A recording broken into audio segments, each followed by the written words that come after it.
Di awal tahun 2000-an, sepeda motor bebek benar-benar mendominasi jalanan Indonesia.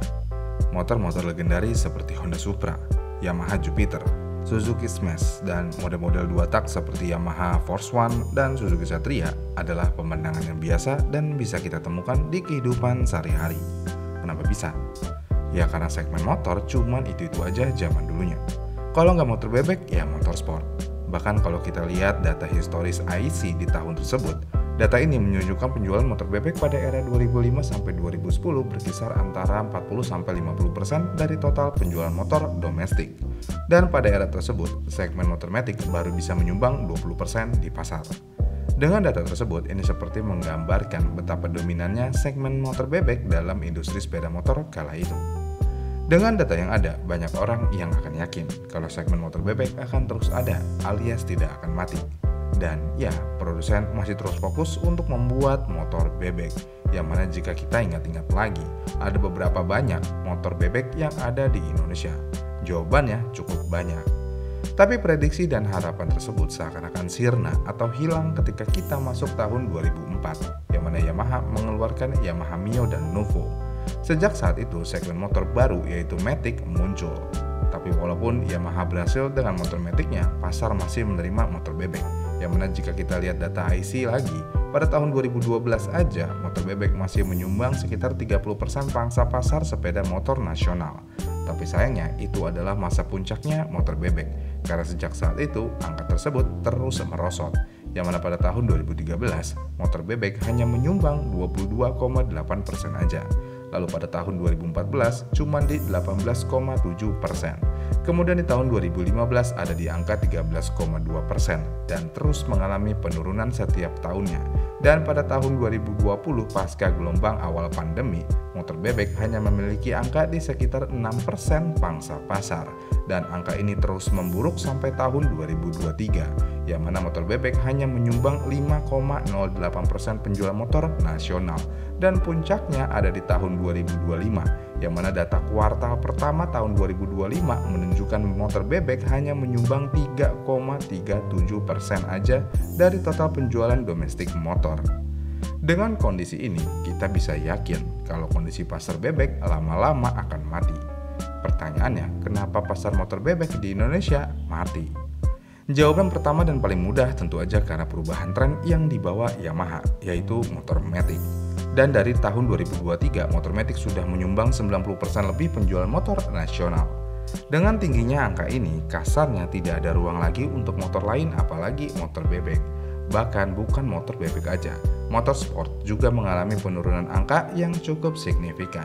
Sebagai contoh, Honda. Honda pada tahun 2019 mengalami penurunan penjualan motor sport sebanyak 17%. Jadi ya, motor Matic benar-benar mendominasi banget di penjualan motor nasional. Namun kenapa bisa pasar motor bebek mati gitu aja karena Matic? Ya ini balik lagi ke pasar dan produsennya, yang mana produsen akan selalu mengikuti pasar. Jika pasar mau motor Matic, tentu aja produsen akan mengikutinya. Dan hal ini akan berdampak dengan motor bebek. Karena jika kita lihat-lihat lagi, motor bebek hampir di semua produsen udah nggak ada yang baru lagi. Misalnya kita lihat Yamaha. Jika kita lihat katalog Yamaha pada tahun 2000-an awal, katalog mereka dipenuhi dengan motor bebek. Namun saat ini mereka hanya menjual 3 motor bebek di website resminya. Yang pertama ada Yamaha MX King 150. Yang kedua ada Jupiter Z1 dan Vega Force. Dah 3 doang. Dan yang lebih mirisnya lagi, ketiga motor tersebut adalah motor jadul, alias tidak mendapatkan perubahan yang signifikan dari terakhir mereka dikeluarkan. Jangankan yang Jupiter Z1 atau Vega Force, Yamaha MX King aja yang kasarnya pasarnya masih ada, Yamaha nggak mau memberikan pembaruan yang signifikan. Cuman ganti warna, dah beres. Sisanya masih sama. Kemudian kondisi serupa juga bisa kita lihat di Honda, yang mana Honda juga hanya tinggal menjual 3 motor bebek doang. Yang pertama ada Revo, yang kedua Supra X125 Fi, dan terakhir ada GTR 150. Menariknya, ketiga motor tersebut kondisinya juga sama kayak Yamaha, nggak ada update yang signifikan. Kasarnya lagi, produsen tersebut masih menjual motor jadul, atau hanya tinggal ngabisin stok aja. Jadi ya, kondisi ini cukup miris untuk pasar bebek di Indonesia. Namun kenapa produsen meninggalkan motor bebek? Padahal jika kita lihat pasarnya walaupun kecil tapi masih ada. apakah pabrikan tidak mau membangkitkan lagi pasar bebek? Jika kita lihat lagi, motor bebek adalah segmen motor paling murah dari sebuah produsen pada awalnya. Ini bisa kita lihat lagi di era 2000-an awal. Tidak ada motor yang lebih murah daripada motor bebek. Namun ketika motor matic keluar ke pasaran, motor ini menawarkan kenyamanan dan kepraktisan lebih daripada motor bebek. Menariknya, motor matic tidak hanya menawarkan itu aja, karena motor matic juga menawarkan harga yang lebih murah. Bahkan ketika peluncurannya, katakanlah Yamaha Mio, motor ini lebih murah daripada Yamaha Jupiter Z kala itu. Dan Honda Beat, motor ini lebih murah daripada Honda Supra. Bahkan sampai saat ini, yang mana Honda Beat dijual di harga 18-19 juta rupiah, sedangkan Honda Supra X dijual di harga 21 jutaan. Kalau udah begini, tentu aja sebagian orang akan memilih motor matic daripada motor bebek. Iya kan? Apalagi kalau kita ngomongin pasar Indonesia yang sangat menuntut dan sensitif sama harga. Tentu aja hal ini bisa mematikan segmen lainnya. Dan segmen yang mati tersebut yaitu bebek. Terlebih lagi, jika kita ngomongin part modifikasi motor bebek benar-benar cukup terbatas saat ini.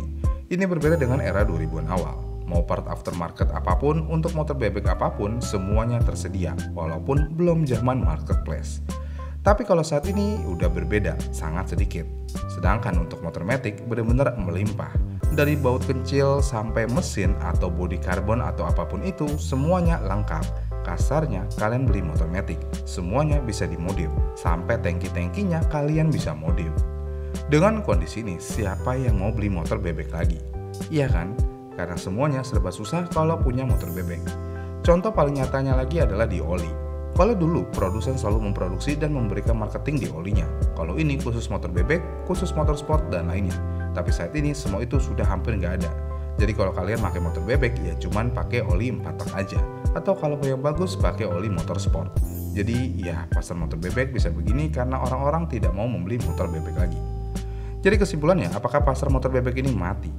Jika dilihat kondisi pasar motor bebek saat ini, memang bisa dikatakan pasar ini mati suri.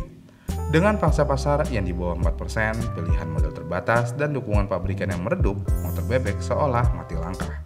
Tapi ini hanya mati suri aja, karena pasar motor bebek tidak akan pernah mati 100%. Mau bagaimanapun, di kawasan pedesaan dan segmen pekerja, motor bebek tetap dijadikan salah satu motor andalan mereka, walaupun dalam jumlah yang kecil. Mungkin di kota besar, motor bebek tidak akan pernah bangkit lagi, tapi di daerah tertentu yang masih membutuhkan motor bebek, mungkin pasar ini masih bisa berkembang. Jika tidak bisa berkembang, setidaknya bisa bertahan. Namun hal itu sepertinya akan sulit juga dilakukan produsen. Kenapa? Ya karena jika kita bandingkan motor zaman dulu sama motor modern saat ini, tentu aja motor zaman dulu jauh lebih kuat dan lebih mudah dirawat. Jika hal ini terus begini, bukan suatu yang tidak mungkin, pasar motor bebek benar-benar mati. Karena orang-orang yang membutuhkan motor bebek pun lebih suka motor yang lama daripada motor yang baru. Iya kan? Jadi ya motor bebek pasarnya benar-benar lagi sekarat banget. Kalau di handphone, baterai handphonenya udah tinggal 3% aja. Tinggal tunggu kejutan masuk, tiba-tiba langsung mati total HP tersebut. Dan hal ini sama kayak pasar motor bebek saat ini. Gimana nih menurut kalian? Apakah masih ada yang mau beli motor bebek secara baru saat ini? Komen di kolom komentar di bawah ya, dan sampai jumpa di video selanjutnya.